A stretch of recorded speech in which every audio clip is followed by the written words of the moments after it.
ভাইয়াও সব জানে। ভাবি বললেন, তোর ভাইও রেডি আছে। আর হ্যাঁ, আজকে ভাইয়া না, নাম ধরে ডাকবে। আমাকে দেখে ভাইয়া উঠে দাঁড়ালো। তাকে দেখে আমি মাথা নেড়ে সম্মতি জানালাম। ভাইয়া জিজ্ঞেস করলেন, তুমি কি সত্যিই প্রস্তুত? আমি বললাম, হ্যাঁ আমি প্রস্তুত। আমার ভাই ও ভাবি অনেকদিন ধরে সন্তান ধারণের চেষ্টা করছিলেন, কিন্তু সফল হচ্ছিলেন না। আমি তখন আমার বাবা মায়ের বাড়িতে থাকতাম। হঠাৎ করেই আমার ভাই আমাকে তার কাছে নিয়ে আসে এবং একাধিক রাত আমাকে তার স্ত্রীর মতো আচরণ করে কাটায়। আমি গর্ভবতী হয়ে যাই। আমার নাম তামিমা। আমি দেখতে অনেক সুন্দর, শরীরের গঠন নাই বা বললাম। ছেলেরা আমাকে একবার দেখলে চোখ ফেরাতে চায় না। মনে হতো তারা আমাকে কিছু বলতে চায়, কিন্তু তাদের সাহস হয় নাই কখনো। আমার গল্পগুলো তোমরা শুনো, কিন্তু সাবস্ক্রাইব করো না। দয়া করে গল্পগুলো ভালো লাগলে ভিডিওটি লাইক, শেয়ার এবং চ্যানেলটি সাবস্ক্রাইব করো প্লিজ। আমার বিয়ে 1 বছরও টিকেনি এবং সেই দুর্বলতার সুযোগ নিয়ে আমার মায়ের বাড়িতে থাকা আমার জন্য কষ্টের হয়ে উঠেছিল। আমার মা, বাবা ও ভাইয়ের ঠাট্টা বিদ্রূপ দিন দিন বেড়ে যাচ্ছিল। তারা মনে করত যে আমি বাড়িতে থাকলে আমার ভাই আবার বিয়ে করতে পারবে না।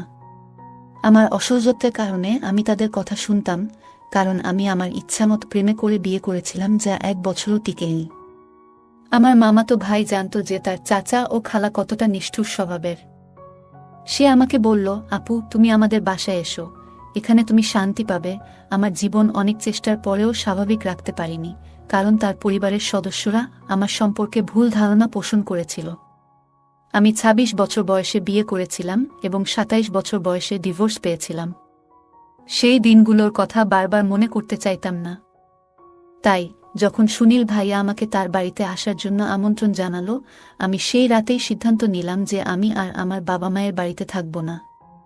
আমার জিনিসপত্র গুছিয়ে বাসে চেপে রওনা দিলাম, কারণ আমার বাবা মাও চেয়েছিল আমি যেন বাড়িতে না থাকি। সুনীল ভাইয়ারের সঙ্গে আমার ছোটবেলার বন্ধুত্ব ছিল। সে এমন একজন যাকে আমি ভাই বলে ডাকতাম। তার কোনো সন্তান ছিল না, আর সে আমাকে খুব খুশি মনে স্বাগত জানালো। সুনীল এর বাড়িতে আমি কোনো অবজ্ঞার সম্মুখীন হইনি। সে আমার প্রয়োজনের দিকে খুব যত্ন নিয়েছিল। সেই খুশির পরিবেশে আমি 6 দিন কাটালাম। সুনীল এবং তার স্ত্রীর মধ্যে একবারও কোনো ঝগড়া দেখিনি, কিন্তু আমার কারণে তাদের মধ্যে যেন কোনো সমস্যা না হয়, তাই আমি সুনীলকে বললাম যে এখন আমাকে বিদায় নিতে হবে। হয়তো আমার উপস্থিতির কারণে তোমরা নিজেদের সময় পাচ্ছ না। সুনীল উত্তরে বলল, এখন সময় পেয়ে আর কি লাভ।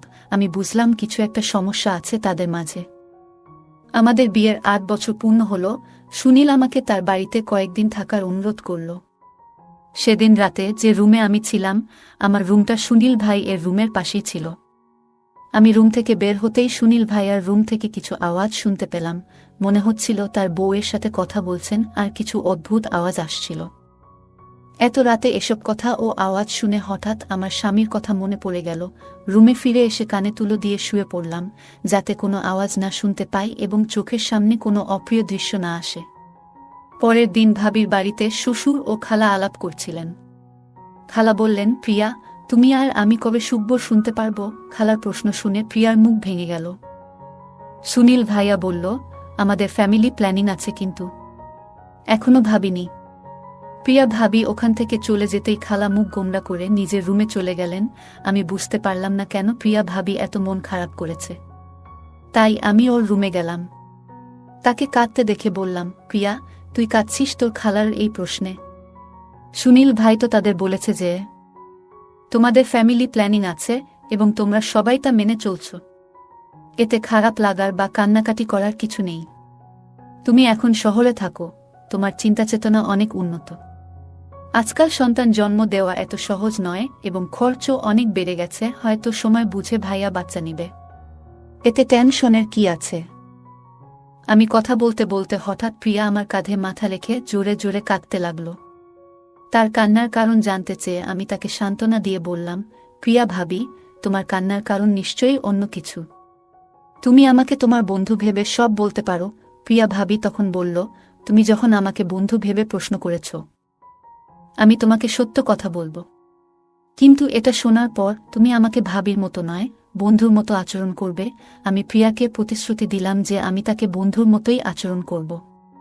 তখন প্রিয়া বলতে শুরু করল, আমাদের কোনো পরিবার পরিকল্পনা নেই। সত্যি বলতে আমি মা হতে পারবো না। আমার মধ্যে একটা ত্রুটি আছে। আমি প্রিয়াকে বোঝালাম, এত টেনশন নেওয়ার কি দরকার? মানসিক চাপ কমাও। ঈশ্বর চাইলে সব ঠিক হয়ে যাবে। যদি মা বাবা হওয়ার ইচ্ছা থাকে তাহলে এতিমখানা থেকে একটি শিশুকে দত্তক নিতে পারো। এতে তুমি মাতৃত্বের স্বাদ পাবে এবং সেই শিশুটিও ভালো থাকবে। প্রিয়া বলল, আমাদের যদি সন্তান দত্তক নিতে হতো তাহলে আমাদের বিয়ে হয়ে যেত অনেক আগেই। কিন্তু সুনীল আর আমি শুধু আমাদের নিজেদের সন্তান চাই। আমার মধ্যে কি অভাব আছে? সমাজে এটা জানাজানি হলে আমার বদনাম হবে, আর এটাই আমরা চাই না। সুনীলের কথা শুনে আমি বললাম, তোমার চেষ্টা ছেড়ে দিও না। একদিন তুমি অবশ্যই মা হবে। সেদিন সন্ধ্যায় ভাইয়া ও প্রিয়া ভাবি আমাকে তার সাথে একটা পার্টিতে নিয়ে যাওয়ার কথা বলল। আমি প্রথমে যেতে রাজি ছিলাম না, কারণ আমি ঘরে একা থাকতে চেয়েছিলাম। কিন্তু প্রিয়া ভাবি আমাকে এত বকাচকা করল যে শেষমেশ আমি রেডি হয়ে ওর সাথে যেতে রাজি হলাম। আমি যখন রেডি হয়ে রুম থেকে বের হলাম, ভাইয়া আমার প্রশংসা করে বলল, অনেক দিন পর তোমাকে রেডি দেখছি, তোমাকে অনেক সুন্দর লাগছে। তার কথা শুনে আমি একটু লজ্জা পেলাম। পার্টিতে পৌঁছার পর সবাই জানতে চাইল আমি কখন আসলাম। প্রিয়া ভাবি চুপচাপ মাথা নাড়ল। বাড়িতে ফিরে আমি রুমে গিয়ে জামাকাপড় বদলে রান্নাঘরে পানি খেতে গেলাম। তখন ভাই ও প্রিয়া ভাবি ঝগড়ার আওয়াজ ভেসে আসলো। ভাবি বাচ্চা না হওয়ার কারণে হতাশায় কাঁদছিলেন। আমি প্রিয়াকে বললাম, এই বিষয়টা আমি আগে বুঝিয়েছি, বারবার একই কথা বলা ঠিক না, এবং সেখান থেকে চলে এলাম। রান্নাঘর থেকে পানি নিয়ে সোজা রুমে এসে বই পড়তে বসলাম।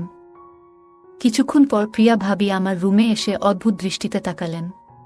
আমি বললাম, ভাবি কিছু বলতে চান? তিনি এসে আমার পাশে বসলেন। 2 ঘন্টা হয়ে গেছে আমরা পার্টি থেকে ফিরেছি, কিন্তু প্রিয়া ভাবি এখনো চেঞ্জ করেনি। সে আমার হাত ধরে বলল, তুমি আমার জন্য একটা কাজ করবে, আমার বন্ধুর মতো। সে আমাকে প্রতিশ্রুতি দিতে বলল যে আমি তাকে অস্বীকার করব না। আমি জানি সে আমার কাছ থেকে কি চাইবে। হয়তো সে আমাকে শপিং করতে বলবে, না হয় কিছু ব্যক্তিগত কথা শেয়ার করবে। আমি ভাবিকে বললাম, তুমি যা বলবে আমি করতে প্রস্তুত। তার কথা শুনে হেসে বললাম, হ্যাঁ, তুমি মা হয়ে যাবে। প্রিয়া ভাবি বলল, আমার কথা পুরোপুরি শোনো। আমি মা হতে চাই, কিন্তু তোমার মাধ্যমে। আমি বিস্মিত হয়ে জিজ্ঞেস করলাম, আমার মাধ্যমে মানে কি? প্রিয়া ভাবি বলল, তুমি কথা দিয়েছ, তাই প্রত্যাখ্যান করতে পারবে না। গত 8 বছর ধরে আমি মা হওয়ার জন্য আকুল হয়ে আছি। আমরা লাখ লাখ টাকা হাসপাতালে খরচ করেছি।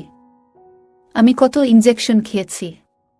এখন আমি চাই তুমি সুনীলের সাথে কিছু রাত কাটাও, তাকে ভালোবাসো। তার কথা শুনে আমি হতবাক হয়ে গেলাম। ছোটবেলায় যার সাথে খেলেছি, যাকে কাল পর্যন্ত ভাই বলে ডাকতাম, তার বউ আমাকে এভাবে বলছে। আমি বললাম, তুমি কি বুঝছো? তুমি কি বলছো? প্রিয়া ভাবি বলল, হ্যাঁ, আমি ভেবেচিন্তে বলেছি। তোমাকে এই কাজ বিনা পয়সায় করতে হবে না। আমরা তোমাকে 40 লক্ষ টাকা এবং একটি বাড়ি দেব। তাদের প্রস্তাব শুনে আমি ভাবনায় পড়ে গেলাম।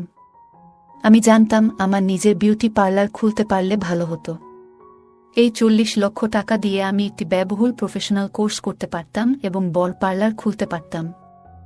কিন্তু প্রিয়া ভাবি প্রস্তাব শুনে আমি বললাম, এসব কি বলছো তুমি? ভাইয়াও সব জানে। ভাবি বললেন, তোর ভাইও রেডি আছে।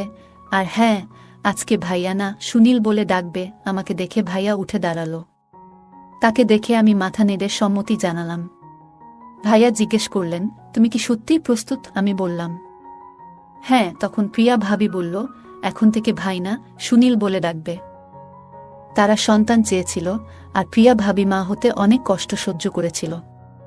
আমার বয়স মাত্র 27 বছর। আমি জানতাম না ভবিষ্যতে বিয়ে করব কিনা বা কেউ আমাকে তার মনের জায়গা দিবে কিনা। সুনীল আমার মামাতো ভাই, তাই ছোটবেলা থেকেই বিয়ে করতে পারিনি।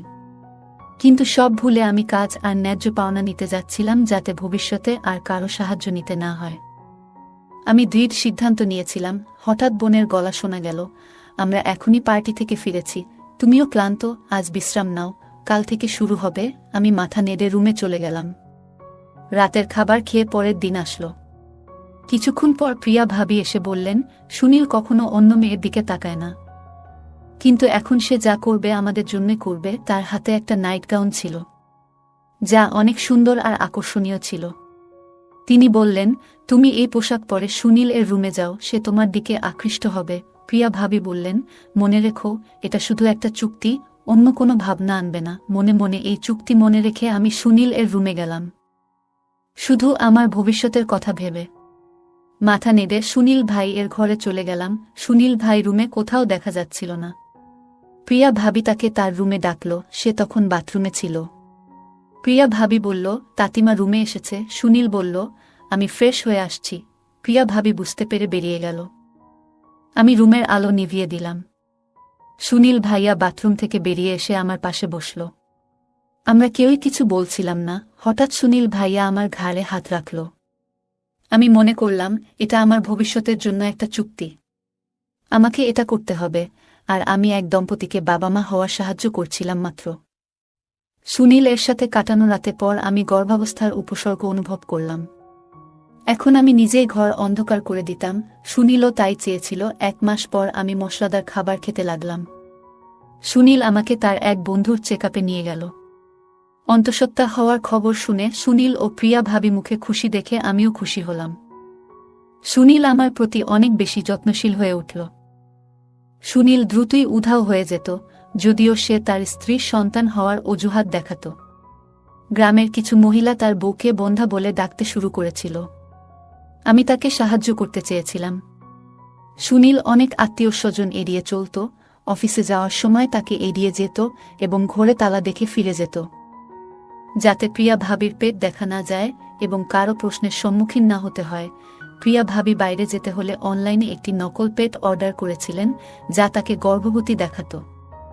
আমি বাবা মাকে জানিয়েছিলাম যে আমি শহরে কাজ করছি এবং তার বাড়িতে ফেরা আমার পক্ষে সম্ভব নয়। প্রথম 4 মাস ধীরে ধীরে চলে গেল। তারপর 5ম মাসেও পেট দেখা দিতে শুরু করল। সুনীল এবং প্রিয়া ভাবি আমাকে তাদের বাড়িতে থাকার জায়গা দিয়েছিলেন, সব ধরনের সুবিধা দিচ্ছিলেন। হঠাৎ করেই সুনীল আমার পেটে হাত রাখে, সন্তানকে অনুভব করতে চায়, তাই আমি কিছু বলিনি। গর্ভাবস্থার কারণে কখনো কখনো রাতে ঘুমাতে পারতাম না। হঠাৎ করে সুনীল আমার খুব কাছে চলে আসত এবং অনুচিত কাজের চেষ্টা করত। আমি প্রিয়া ভাবিকে জানালে তিনি বললেন, কোনো ফালতু কাজ করো না।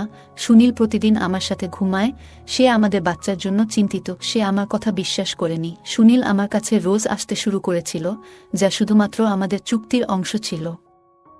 আমাদের মধ্যে চুক্তি ছিল, কিন্তু সুনীল আমাকে ভালোবাসতে শুরু করছিল। একদিন সে আমার রুমে এসে আমার ভারী পেট নিয়ে না বুঝেই আমার শরীরের উপর জোর খাটাচ্ছিল। আমি জিজ্ঞেস করলাম, তুমি কি করছো? কিন্তু সে কিছু না বলে চালিয়ে গেল। সে আমার খুব কাছে আসতে চাইল। আমি ভয়ে কিছু বলতে পারছিলাম না। তিনি সে সব করে চলে গেলেন, আর আমার মনটা খুব খারাপ হয়ে গেল। আমি ভাবছিলাম, এই অবস্থা থেকে কিভাবে বের হব। আমার পেটের বাচ্চার জন্য এসব খারাপ হবে। পরের দিন সকালে প্রিয়া ভাবি আমার রুমে এলেন। আমার উঠতেও কষ্ট হচ্ছিল। দিদি আমাকে বিছানা থেকে উঠতে সাহায্য করলেন। উঠে দেখলাম বিছানা নষ্ট হয়ে গেছে। প্রিয়া ভাবিও ভয় পেয়ে গেল। ডাক্তার ওষুধ দিয়েছেন, পরিস্থিতি কিছুটা নিয়ন্ত্রণে এসেছে। কিন্তু ডাক্তার বললেন, ভবিষ্যতে এমন হলে গর্ভবতী মহিলার জীবন বিপন্ন হতে পারে। আমি প্রিয়া ভাবি বললাম, কয়েকদিন আগে আমি তোমাকে বলেছিলাম, সুনীল আমার রুমে এসে শুধু পেটে হাত দেয় না, অন্য অন্যায় করারও চেষ্টা করে, কিন্তু তুমি আমার কথায় বিশ্বাস করনি। এখন আমি নিশ্চিত যে তুমি আমার কথা বিশ্বাস করবে। সে অনুভব করেছিল যে আমি কখনোই কল্পনা করতে পারিনি যে গর্ভাবস্থায় আমি এমন একটি ন্যাক্কারজনক ঘটনার শিকার হব। হঠাৎ সুনীল শুরু করল অগ্রহণযোগ্য কাজ। যখন সে আমার গাউনটা নিচ থেকে সরিয়ে দিল, আমি জোরে চিৎকার করতে লাগলাম। আজ সুনীল সমস্ত সীমা অতিক্রম করেছে। সে আমার মুখে হাত দিয়ে আমার চিৎকার থামানোর চেষ্টা করল।